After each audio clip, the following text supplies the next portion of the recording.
Welcome to episode 40 of Blackhawks Banter. We are just one of the many shows brought to you by thehockeywriters.com.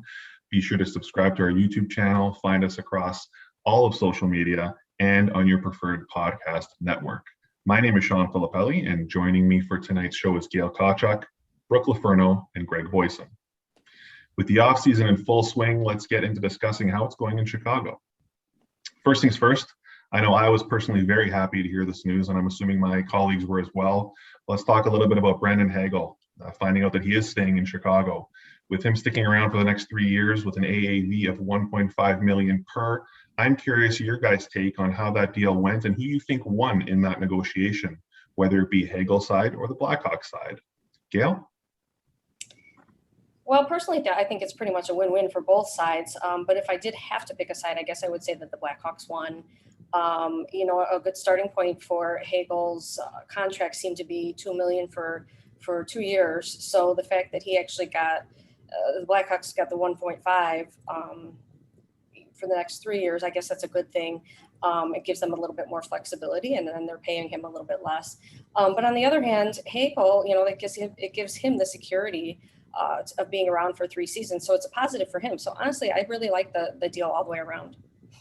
Yeah, I mean, well said and simply stated. Brooke, anything to add? Who do you think won the deal? I guess Gail made some good points about both of them winning. And I guess maybe I'll just flip it and say Hagel won this deal. That term was actually more than I thought he was going to get for the year. I don't know. I kept thinking maybe it might have been like 3 years, 3 million maybe. I thought actually the term would be lower, but I think it's great. It's a good deal, I think, for both sides. And I'm actually shocked it came a lot faster than I thought. I thought, because we talked about this last week, that it could be a long process, but I'm just glad they got it done and that he's here for the foreseeable future. Yeah, it was interesting. I agree. It happened really quick and shortly after you had brought up that topic on our last show. So it was nice that I sort of wrapped up and gave us a chance to talk about it a little further tonight. Greg, who won the deal, the Blackhawks or Hagel's camp? I mean, it's definitely a real nice contract for the Blackhawks. It's just, a $1.5 million cap hit for 3 seasons. But I mean, Brandon Hagel's a winner here too. He's making $4.5 million 2 years removed from juniors. That's pretty good work if you can get it. I'll take that in a heartbeat. So they're both winners. I'm just happy that, they didn't overpay as far as salary cap. I didn't think they were going to, but, the fan base, ourselves included, love to fall in love with guys like Hagel. So I'm glad they didn't pay him based on how much the fans love him because they might not be able to afford him then, but it's a win-win situation. Very happy with the terms, both money and lengthwise. So he's got 3 years to prove another contract. Let's see what he can do.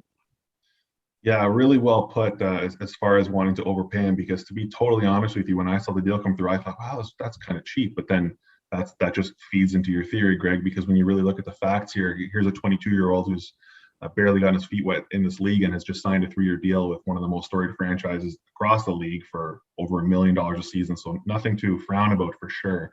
But I have to say I'm of the camp that the Blackhawks definitely won this deal. And not to sound hypocritical to the point I just made, where there's still much more to be proven, but the reality is they need a player like Hagel. I mean, look at his progress through last season alone, and look at the grit that he provided, and look at how much he was able to elevate his teammates around him. So the fact that they secured him, not just for next season, but for the foreseeable future, when they're obviously in all the other moves, when you consider all the other moves they're making, are certainly trying to expedite this rebuild, if we can even still call it that. Having a player like Hagel could be invaluable. So locking him up for $1.5 million a season is a steal, in my opinion. And to the point of this working to Hagel's benefit, of course it does. And the reality is, he is secured now for the next 3 seasons, and he's going to progress. He's shown that he can do so. And if anything, I think this sets him up for a pretty healthy raise after the end of year 3. So I will say, though, I think the Blackhawks, again, definitely won this one when it comes to the two sides. And speaking of winning contracts and then reflecting on who got paid what, all of the money being thrown around the league these days, all the contracts being signed here, there, and everywhere, made me think and reflect on our good friends Patrick Kane and Jonathan Toews back in 2014, signed what are still some of the most expensive contracts in the league at $10.5 million per until the conclusion of 2022-23. So it just made me reflect on, whether those have aged very well or not, because we look at some of these deals when they get signed and it makes you think, how is this going to look when this term is done? So I just want to go around the table here and get your take on how those contracts have aged. Brooke? I think it's a little bit of both, because obviously there's not a lot of players in the league that are worth that amount of money. And usually those kind of contracts are the things that handcuff teams. But I will say, I think Kane's has aged beautifully, because there's no stopping that guy. I mean, honestly, he's just invaluable at this point, I think. Yeah. But with Toews, that's where I'm getting a little whatever, because he is obviously a big part of this team, but he's had his moments of like streakiness throughout this contract where he wasn't as good as he was, or wasn't as up to it. So, but I mean, he deserved that pay raise for sure. But I think it's aged, good and badly. Fair enough. Greg, as far as looking back to when they signed to today, how do you feel about these contracts? I'm kind of middle of the road. I mean, when you look at it, obviously this is not their fault, but they haven't won a playoff series since those contracts kicked in. So the overall return on this investment, not great. Obviously, you can't pin the failures in the last few years squarely on those two guys. As Brooke said, the Kane contract has been fine. You know, he keeps producing. The Toews contract was fine for a couple years. Obviously, last year getting nothing out of it. Again, those are things out of your control. You can't predict those things. So I think, it's middle of the road. They're not great, but there's a lot worse. When you look at, the market has dictated, they don't look as bad today as they would have 3 years ago. If you get Toews back and he produces, then again, they look a little better. But the bottom line is, since these new contracts kicked in, they won the Stanley Cup the last year of their previous deals. They haven't won a single playoff series since this new contract kicked in. So, I mean, if that's what it's all about, one goal, winning a championship, not so much. So, I mean, you can't go back in time and say, I wish they never did it. You had to do it, and everybody was happy that it was done. But the return on the investment might not be as great as the team originally hoped for. Fair enough. Bit of a mixed bag reaction so far. Gail, you're gonna put a positive spin here, or where are you going? Yeah, I actually think that I think that the contracts have actually aged well. They're the faces of the franchise. They've gone strong. They've been superstars. They're still considered the faces of the franchise. They're still producing well. You might say hem and haw a little bit about Toews, but he's still the top center, one of the top centers in the league. So I personally think that they've aged well. I guess the thorn in the side for the Blackhawks is obviously that there's two of them, two people getting paid $10.5 million. But, all teams have to do this, and it's just kind of the nature of the business. But in the big scheme of things, I don't think we have a whole lot to complain about. I think Toews and Kane have lived up to their side of the bargain. Yeah, well put. And I'm going to back you and further that point, because I think they've aged extremely well. I know they're still up there in the top 20 contracts, if I'm not mistaken, across the entire league. But like you said, these are the faces of the franchise, and they've held that mask well throughout their tenure. What they got paid and when they got paid it made a lot of sense for these two superstars.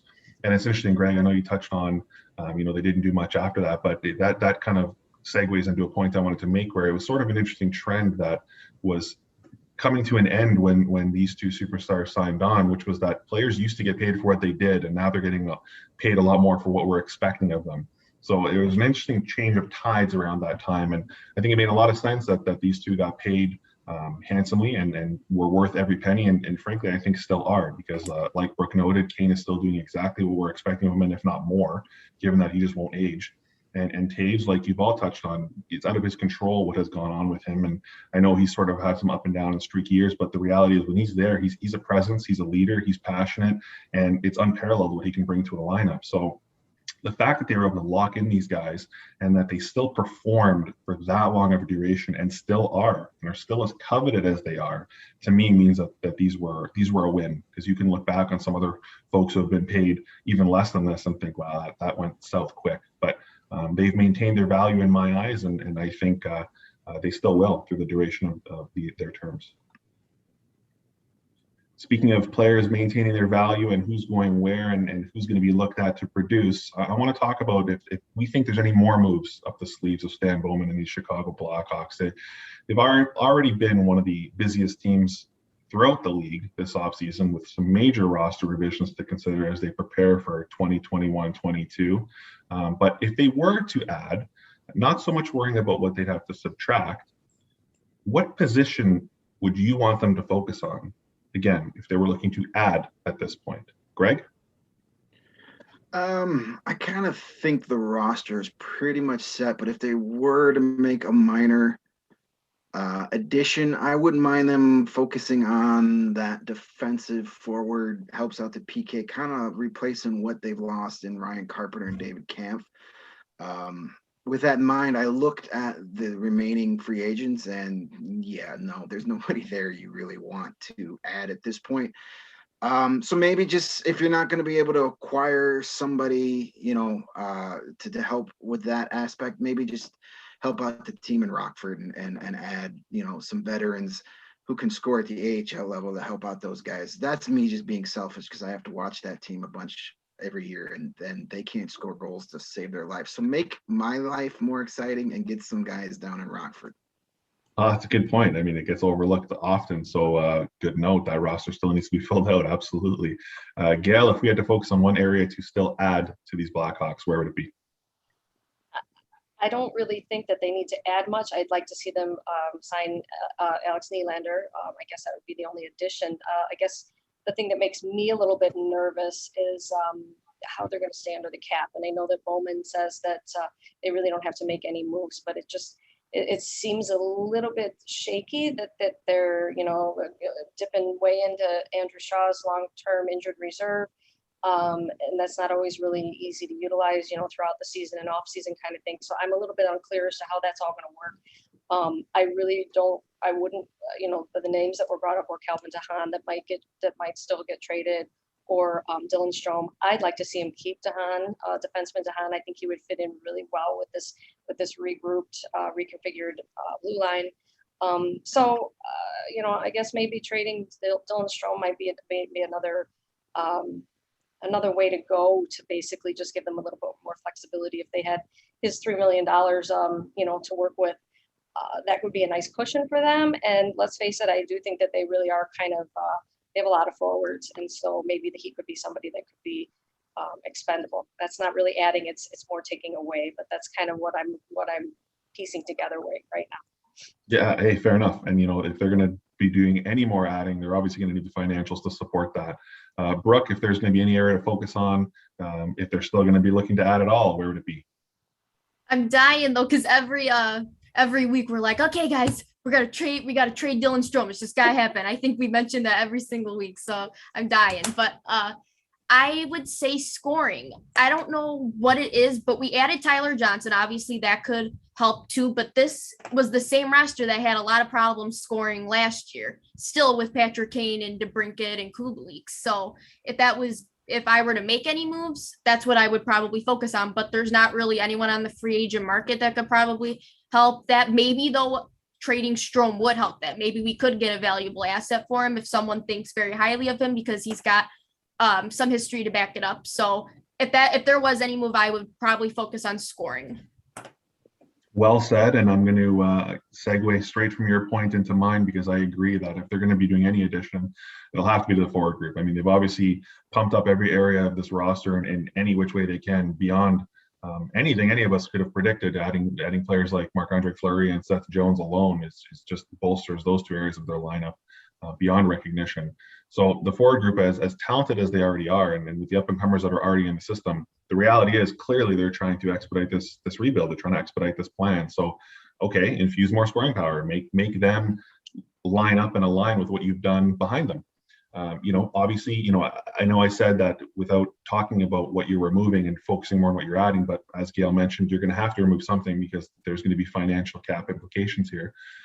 So to me, if you can get rid of a player like Strome or like a DeHaan, two names that would have come to mind for me as well, then it will free up some of that flexibility. And Greg, I know you mentioned you didn't see many people on that list, but to me, I'm going to say that a guy like Casey Zizekas, who was just playing for about $3.5 million, could be a great bottom six addition, replace a guy like Kampf, play in that center position, win some draws, would go right up the ladder as far as being one of the best face-off guys in the past few years for this Blackhawks team, plays hard minutes, makes hits, can play on the penalty kill, can play on the power play. He's a proven veteran. He can get the job done in that role. So to me, you look at a guy like that, you really want to have depth down the middle. That's what winning teams have. So go get it. So he'd be a guy I'd look at as far as where you can add. Of course, he's going to cost a pretty penny. They're going to have to free up those financials. But again, I would look in that area because, you can't be scoring unless you have the puck. And the only way to get the puck is by winning faceoffs. So that's where I would look. Yeah, I saw his name when I was looking through free agencies, and I didn't necessarily consider him a free agency just because the Islanders are being so weird and secretive about all their signings. So I figured he's probably already re-signed with the Islanders, so I won't even mention that. But you're right. That is a guy that, the type of player I would want added as far as what he can bring to the team. That's the perfect example. But I think his contract with the Islanders has been long since signed, but Lou Lamoriello is old and weird and doesn't want to announce it for whatever reason. And I think that's a very fair point, and you could absolutely be correct. But he was on the list, so I chose to steal him from it. Hey, I'll take him here, no problem. Yeah, absolutely. Especially where they're at and what they're trying to do. I mean, that's the kind of player you got to bring in at this point. So if they could, why not, right? Mm-hmm. Friendly Mitchell reminder to all of you tuning in to please subscribe and follow along as we cover everything Blackhawks related on this show and in all of our writing coverage, which you can find on our author pages at thehockeywriters.com. You can also follow each of us on Twitter. Our handles are right down here. And you can follow our new profile at THW Blackhawks on Twitter. Now, we've been talking about a lot of what's to come and what's changed and what's new, but let's look a little bit more historical at this point. With the recent announcement that Niklas Hjalmarsson has retired, I figured what better show than to bring up one of the fan favorites in this city than right here and right now. Speaking of, not every fan got as much of a chance as we did as Blackhawks supporters to really watch what he could do game in and game out. I want to go around the table and I want to touch on what made him such a special player, despite not being as flashy as some others. Gail? Well, to me, it was just the fact that he was such an excellent shutdown defender, and people just don't really pay attention to that. It's always about the scoring. But he just would sacrifice his body every single night. And so I guess I just want to talk about a couple stories that come to mind. So when he took a puck to the throat in 2014 playoffs against the Minnesota Wild, didn't miss a shift, didn't miss the next game, although he couldn't talk for 2 weeks. He wasn't allowed to talk. But whatever. Hey, that's not going to keep me from playing. I can still skate, right? So, and that's just one example of the time in and time out. So I also remember reading an excerpt somewhere, and I'm not really sure where, but it was from one of the trainers talking about, being behind the scenes and how you just have to really be around and pay attention for when the players need medical attention. And he said that Hjalmarsson would come off the bench time and again, obviously in, just major pain.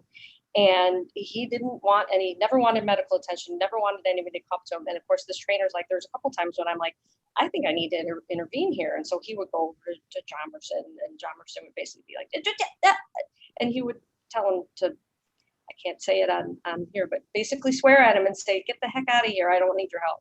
So that just embodies to me Hjalmarsson. I like telling those stories. Yeah, such a low maintenance star. He just did everything right. Brooke, what embodies Hjalmarsson to you? Well, like Gail said, he's Chicago tough. It's hard to find people that are that resilient in hockey, especially for a defenseman. And I think I might have mentioned this before, but he's one of those players where the team really went down from losing him. I mean, we talked about Panarin, obviously that hurt a lot, but really they haven't been able to replace Hjalmarsson, and that's what's hurt this team so much. I mean, they got Calvin DeHaan, who everyone kind of thinks is Hjalmarsson-like, and then they got Connor Murphy to try to be Hjalmarsson-like, but he just left a huge hole that I don't think people realized how big of a hole until he left. And that's what really what he means to, I think, this team. Like I said, he flashed under the radar, but they could not win without him, and that's still true to this day. Unless we find someone, we need an exact replica clone of him, then yeah, it's just hard to win without those types of players. Yeah, it is interesting to look at that. It's a great point, actually, Brooke. It takes a collective effort, but when you look at their Chicago success trend after he left, I mean, that might paint the picture in and of itself. Greg, what is it about Hjalmarsson that made him so special? Well, I mean, as Gail and Brooke have already mentioned, it's just his selflessness on the ice. I mean, he did whatever was asked, no complaining. You didn't even notice him half the time but that's exactly what you want out of a guy that played that position. You don't want to notice your shutdown defenseman because usually when you notice him, he's either doing something really wrong or really good. And you noticed him, when he was limping off the ice 12 times a game because he took a 100-mile-per-hour shot off his ankle and didn't miss a shift. I mean, he was a warrior. Obviously, was not processed at an IKEA plant. He was way tougher than anything that's ever come out of that store. So, just his toughness, his selflessness. I can remember when I had the press credentials for the 2013 Cup final, you'd see him walking, and I say walking loosely after the game, walking very slow and gingerly through the halls of the United Center, but then the second he gets on the ice, you'd think he was fresh as a daisy. So, I mean, the guy sacrificed his body, and that showed later in his career.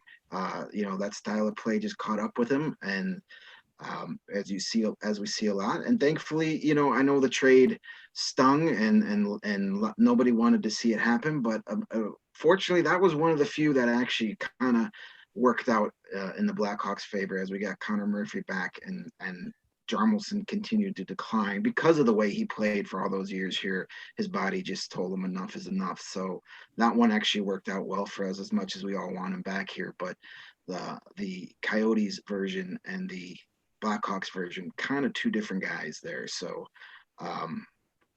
yeah, he's a rare breed. He's a kind of a throwback player to the old days of just do whatever it takes to make sure that puck doesn't get behind you. And, every team can use a couple of guys like that, not just the Blackhawks. Yeah, good point. He's the old age version of what a defenseman is supposed to be and actually play defense. So, like you said, Greg, you took the words right out of my mouth. An interesting point with Hjalmarsson that comes to mind for me right away is the fact that here's a guy who you barely ever heard his name, again because he wasn't flashy, but it's exactly what you want of a player like that. You don't want to hear his name because you don't want to be seeing him on the highlight reel for all the wrong reasons. So the fact that we barely ever heard his name is a testament to just how effective he was at his role. I'll take it a step further here and just talk about the fact that he's one of very few players, as we know, on this side of the fandom that is part of that 3 championship club. He's one of very few that was able to accomplish that with that group and with that crew. And then sort of segueing, back to what Brooke said, that's just a testament to the kind of player he was and the impact he had, because obviously he was that valuable to those teams and to that dynasty that they had with the 2010s to be part of that group that not only did they keep him around the whole way through, but he was able to help them accomplish that amazing feat. So that should never be forgotten as far as him being part of that very exclusive club and very unique group. But to take it a step further is when you look at his career numbers, obviously he was a workhorse. He did what he was asked of him, like you've all touched on. He was out there blocking shots and doing everything he could to make sure that his job was solidified on the back end, and that he was protecting as much as he could on that end. But he did that the whole way through all season. And when you look at his average numbers, he was averaging over 20 minutes a night during the regular season. Come playoff time, that number rose to 22 minutes. So he was averaging more time during the playoffs, and that's when he really shined the brightest. And again, you're going to position that into the fact that he helped this team win 3 Stanley Cups, and it just all adds up. Again, like you've all said, all of these factors were at play in terms of making those teams what they were. So he might not have ever been the Toews, the Kane, the Bufflin, the Sharps, the Panarins. He might not have ever gotten the praise that those kinds of players got because of the impact that they had in a more flashy sense. But again, to sort of take the words out of Greg's mouth, the fact that he did what he did as eloquently and as effectively as he did meant that we never heard his name, and that's perfect because that's exactly the kind of player he was. We never heard his name, and that meant he was doing everything right. And like we said, with the defense we had now, every time we said a guy's name, it was for the wrong reasons. Typically speaking, you're not going to want to hear a defenseman's name because it means they're on the wrong end of a highlight. Speaking of these players and looking back on who did what, it made me start to think a little bit more about how active these Blackhawks have really been this offseason. So with the amount of moves the franchise has made with the hope of impacting every inch of their lineup, I would like to do a little bit of comparison. Let's compare how we graded last year's version of this team and look ahead and assume to what we're going to be giving those groups, what mark we're going to be giving those groups at the end of next season. Brooke, you were tasked with forwards. How did they do last year, and what are you expecting out of them next year? I gave them a C because they were very average. And it reminds me of this meme on Twitter where it was like, sometimes maybe good, sometimes maybe crap. So that's kind of what it was. There's just there's some that's so good and then a lot that wasn't good. There was basically no two-way players. There was no versatility, and scoring was kind of in bunches. It was either really hot or just was not there at all. And yeah, it's just not enough for what it needs to be. So I gave them a C. But I hope that by the end of next season, they'll be at a B. I mean, they got Jujar Kara and they got Tyler Johnson. Hopefully that helps. And obviously they did defend. They focused on defense and stuff. So hopefully if they can't score a lot, it's just not in the back of the net as much. And I mean, they should be better. I don't know. But like I said, it was very average. I hope it's a little better. So I hope it's a B. Fair enough. Greg, you had defense. How did they do and how do you expect them to do? Well, I mean, last year you had to give the defense a failing grade. You had to give them an F, because they weren't very good. They gave up the 7th most goals in the entire league, the 2nd most shots. They had the 2nd worst Corsi for percentage, meaning that they were getting outshot more than the Blackhawks were shooting when they were on the ice. So they were hemmed in their zone and just not good. If it wasn't for some really good goaltending for the first 2/3 of the season, that team would have been way further down in the standings than they finished. So it was obvious that Stan Bowman wanted to improve the defense, and he certainly did. Granted, it was a pretty low bar to clear. But gone, our Duncan Keith, Adam Boquist, Nikita Zadorov in are both Seth and Caleb Jones, and Jake McCabe was a real nice signing. So, he identified the guy he wants to build this defense around. Like it or not, it's Seth Jones. He went out and got him, and he gave him the big contract. Now it's up to Jones to live up to that contract. We'll see if that happens. If it does, it's a great move.